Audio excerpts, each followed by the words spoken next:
Salut tout le monde, j'espère que vous allez bien tous et toutes. On se retrouve oui, pour le débriefing du match.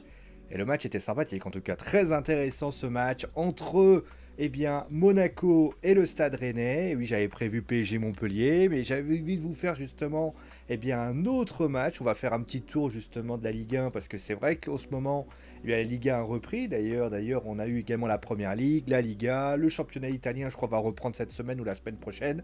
Donc il y a du beau monde et justement, on va analyser ce match entre Monaco et tout simplement le Stade Rennais. Et le Stade Rennais, d'ailleurs, on va rappeler d'ailleurs des enjeux parce qu'on rappelle que Monaco reste sur cette cruelle défaite face au PSV Eindhoven et forcément, on pouvait craindre de la part des Monégasques une sorte de décompression et une sorte de déception même, dans le sens où on aurait pu imaginer de la part des Monégasques que tout simplement les Monégasques seraient en difficulté, tout simplement, et auraient pu perdre pied. Alors est-ce que c'est ce qui s'est passé? On va voir ça justement durant cette émission. Donc on va revenir tout d'abord sur les compositions d'équipe, vous commencez à en avoir l'habitude.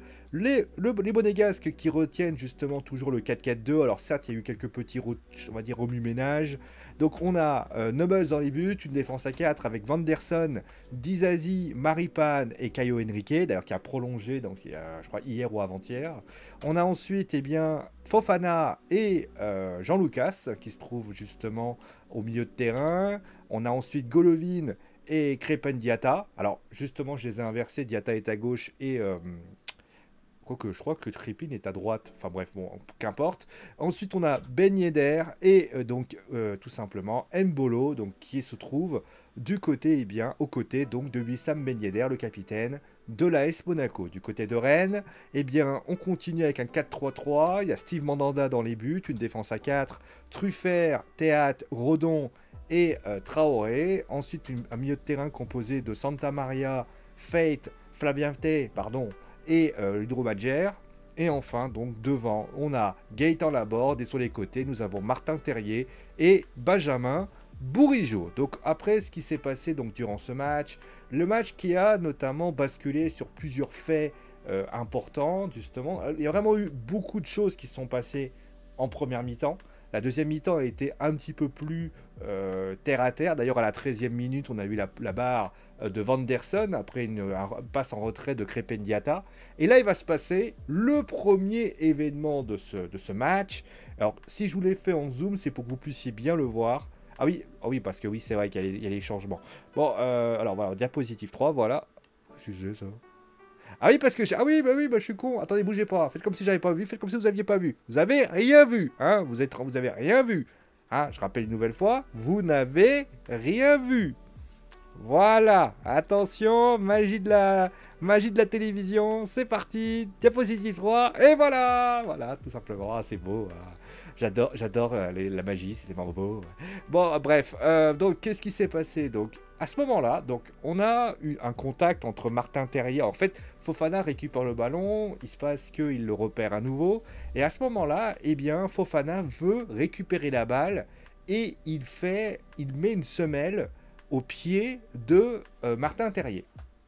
Alors, on nous a expliqué, notamment, enfin, Amazon Prime nous a expliqué concrètement que, désormais, ils vont faire attention à tous les gestes un peu limites, comme la fameuse semelle que vous voyez ici présent. Nous sommes à la 15e minute. Alors, clairement, est-ce qu'il y a faute déjà? Alors, j'ai envie de dire oui. J'ai envie de dire oui pour la simple et bonne raison qu'il lui marche quand même sur la jambe. Ça, tu peux pas l'enlever le fait qu'il a quand même une jambe qui fait ça. Mais il y a une réalité aussi, c'est, regardez la gestuelle de Fofana. Fofana n'y va pas en mode j'y vais pour casser. Là, il y va simplement pour récupérer la balle. Il se passe qu'il y a eu un contact. Il n'y va pas très vite non plus. Hein, faut quand même pas déconner. Et le truc, c'est que Fofana, il va très lentement. Moi, je peux comprendre que tu te dises, l'arbitre, il voit ça, il peut se dire, ah ouais, là, c'est chaud quand même. Là, il lui a marché sur la jambe, etc. Terrier, alors, je vais vous dire une chose. J'ai deux interprétations, vous allez comprendre très vite ce que j'en pense. Imaginez que nous avons donc Martin Terrier et Fofana qui jouent le ballon, Et il se passe que Terrier, donc on lui marche sur la jambe, et il se passe qu'il ne se relève pas, et donc il est blessé, il doit sortir du terrain, il doit se faire remplacer. Là, je dis, ouais, rouge. Parce que j'estime que Fofana, même s'il ne fait pas exprès, ou qu'il ne fait pas violemment, il blesse quand même le joueur.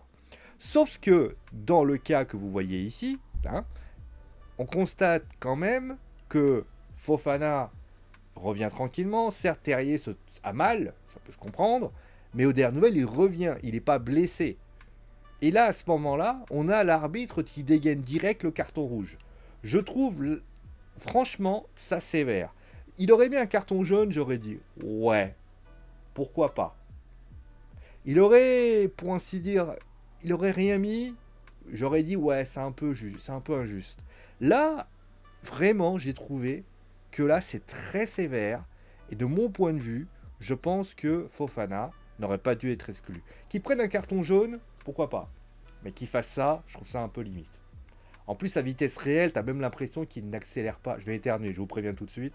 Vous avez même l'impression qu'il ne court jamais. Il va chercher la balle, mais il y va pas comme un bourrin. Donc là, clairement, je trouve ça un peu abusé. Voilà. Donc après ça, donc on a eu quelques petits changements, bien évidemment. Donc on a eu Fofana qui est sorti, hein, vous doutez bien. On a eu Ben Yedder qui était remplacé, puisqu'il fallait faire du poste pour poste. Alors lui, je préviens juste, ah, voilà, je vais le mettre comme ça. Vous avez Truffert qui est là, hein, voilà, vous avez compris. Donc on a ensuite, donc, à ce moment-là, donc l'arrivée d'un petit jeune qui s'appelle, alors je vais vous donner son nom parce que je m'en souviens plus, hein, voilà, c'est aussi simple que ça. C'est Magassa, voilà, Magassa qui est rentré. Alors vous imaginez qu'Embolo est parti un peu dans l'axe, hein, j'ai pas eu le temps de faire tout ça.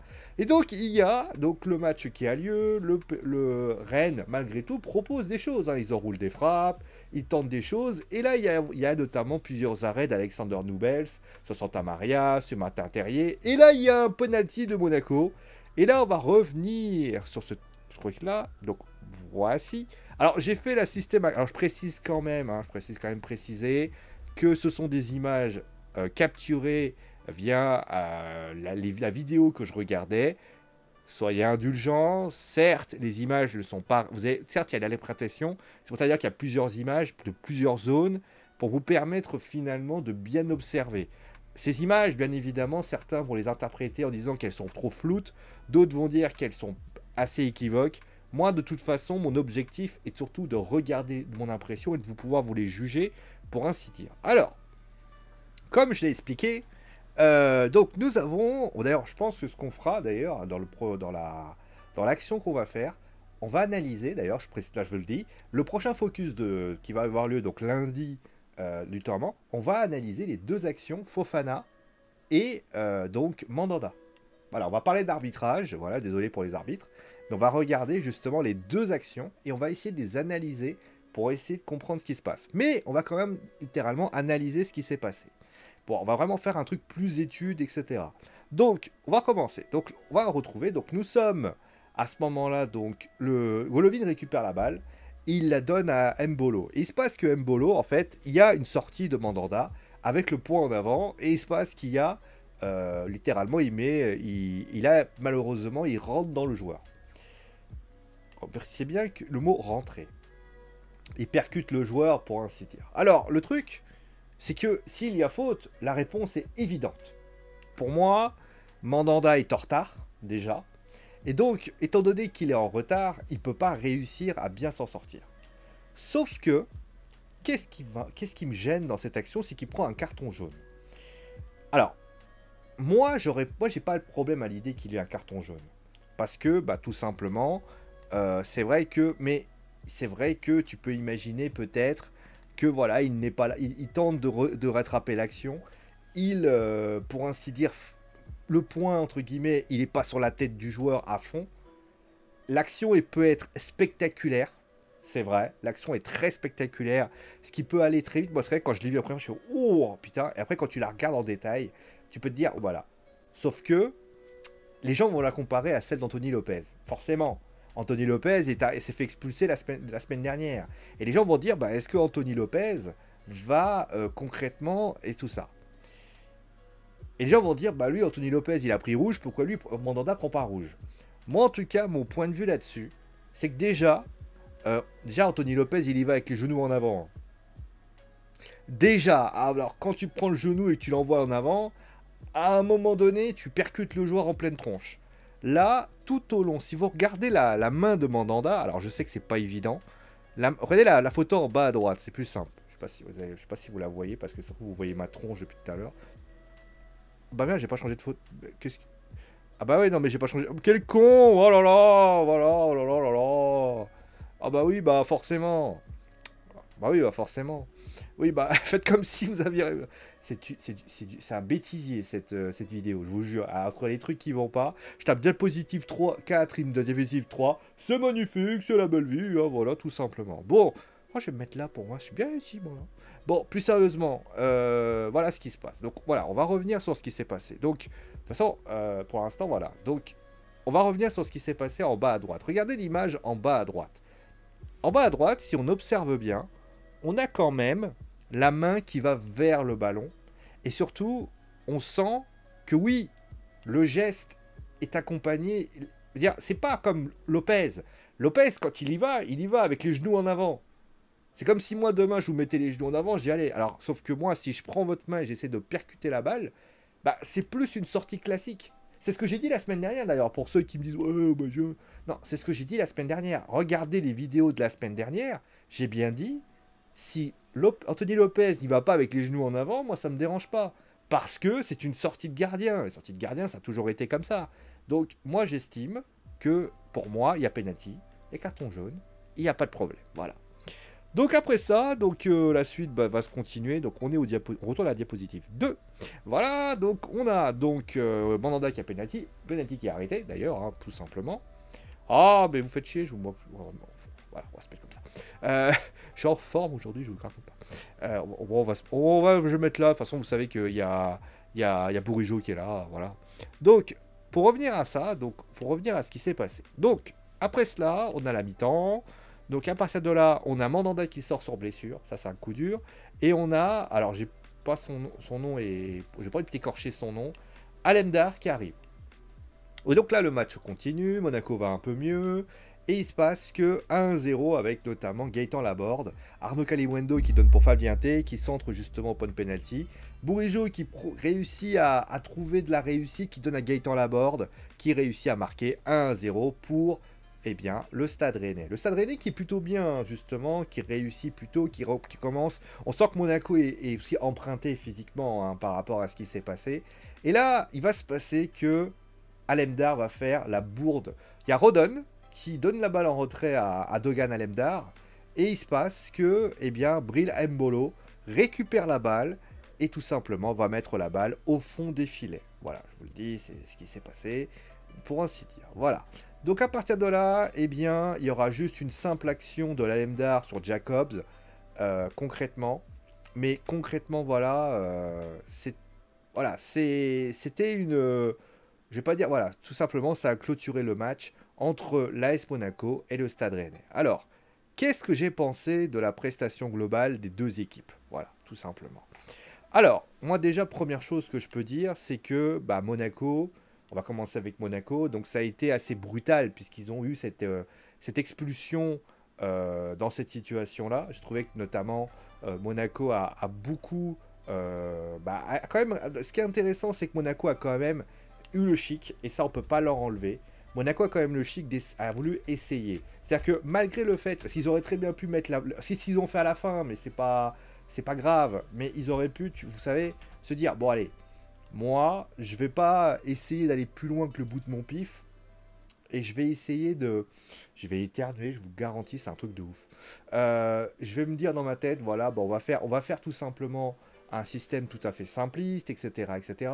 Bah non, au final, je trouve que quelqu'un comme Monaco a essayé d'aller de l'avant, a essayé de trouver des situations, a essayé de pouvoir profiter des différents espaces proposé par le Stade Rennais. Et d'ailleurs, on a eu notamment Philippe Clément, l'entraîneur, qui a notamment dit, voilà, n'abandonnez pas, on va s'en sortir, etc., etc. Je trouve que c'était vraiment un discours très positif.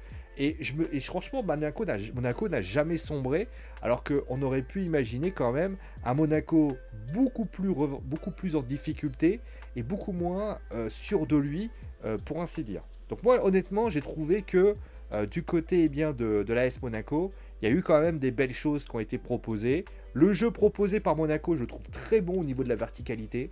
Moi, je le trouve très serein, très bon, très intéressant. Après, comme je l'ai dit, c'est toujours difficile de juger une équipe qui malheureusement est réduite à 10 à cause, voilà. Mais en tout cas, voilà. Par contre, il faut quand même parler du remplacement d'Oussam Ben Yedder, que j'ai toujours pas compris. Certes, il y a Mbolo qui marque et ça c'est cool. Mais moi, mon point de vue là-dessus, c'est pourquoi il remplace Mbolo. Pourquoi il remplace Ben Yedder. Moi, j'estime qu'il doit plutôt remplacer peut-être un des joueurs sur les côtés, passer peut-être sur un 4-3-3, essayer peut-être de trouver des solutions. Alors que là, je trouve que c'était peut-être pas le truc le plus judicieux qui soit, et bien de sortir Ben Yedder, qui, aux dernières nouvelles, est quand même un buteur assez confirmé pour ça. Et d'ailleurs, si Mbolo marque pas, on peut se poser la question, voilà, de l'absence de Ben Yedder dans cette histoire, pour ainsi dire. Donc, à partir de... pardon, excusez-moi, j'ai le OK. Donc, à partir de ce moment-là, donc, on va parler maintenant de Rennes. Alors, Rennes, Rennes, je suis un peu déçu, en fait.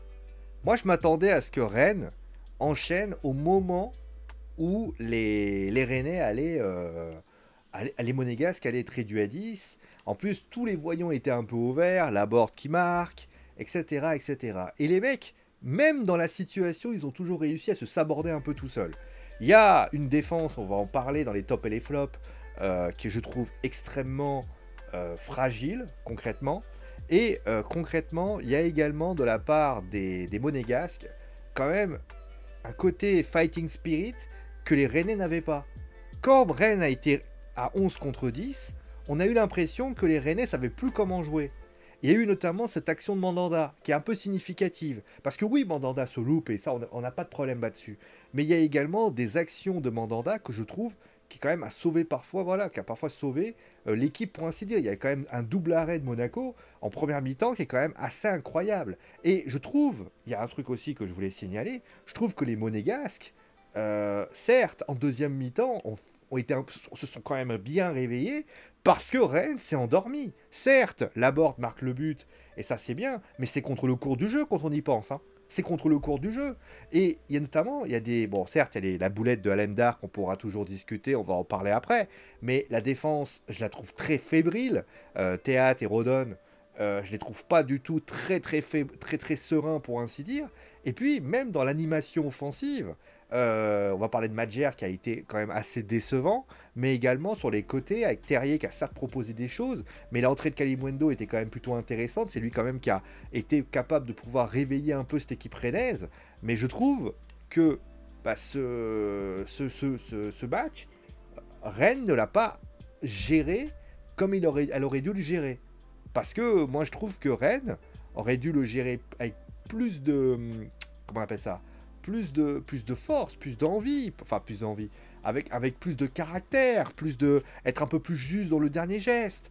C'est vrai que là, je suis quand même assez étonné par la façon dont Rennes a appréhendé ce match, sachant qu'ils avaient tous les voyants ouverts, et ils se sont sabordés tout seuls. Et concrètement, certes, il y a eu un duel de gardiens, il y a eu notamment des occasions du côté de Rennes, des occasions du côté de Monaco, mais moi je m'attendais réellement que Monaco, je vais dire qu'il sombre, mais que Rennes appuie là où ça fait mal.